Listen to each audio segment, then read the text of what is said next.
most videos on YouTube don't underperform because they're too short or too long. They underperform because the length doesn't match the promise that was made to the viewer. A 5-minute video and a 1-hour video aren't competing against each other. They're doing different jobs, serving different purposes, and meeting different expectations. On YouTube, you have to understand that video length isn't arbitrary. It's actually set by the viewer's expectations and the intention behind the video. So to put this into perspective, if you're making a step-by-step guide on building a gaming PC, you don't want that video to be 5 minutes long.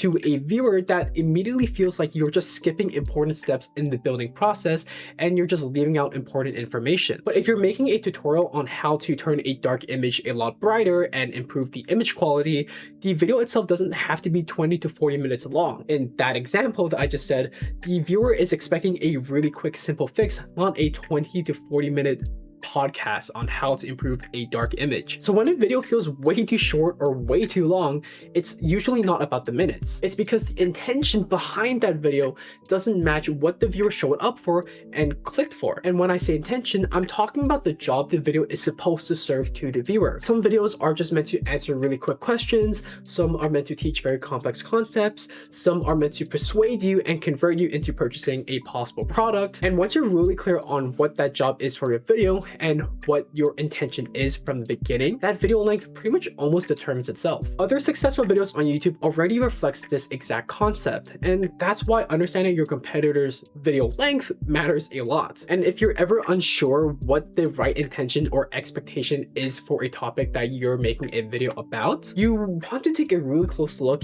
at what is already working in your own niche. So when you see one of your competitors' videos doing really well, the length of that video usually tells you what viewers are expecting from that topic. Not what YouTube prefers in terms of length, but how long people are willing to watch that video for. So if you're creating a video that was inspired by a competitor of yours and you really want to make a very similar video, I want you to pay really close attention to how long the video is. If that video of your competitors is performing really well, the length of that video usually tells you what the viewer is expecting from that topic. So when it comes to creating videos, you pretty much want to be asking yourself this exact question. What does my viewers expect when they click on my video? If you're able to understand that question from the get-go and have a direct answer to it, the video length pretty much takes care of itself. And you wouldn't have to be worrying about if your video is long enough and if it's hitting the right amount of watch time. And if you're at a stage where you're still trying to figure out where to even post those videos, whether that be on a current YouTube channel that you have at the moment,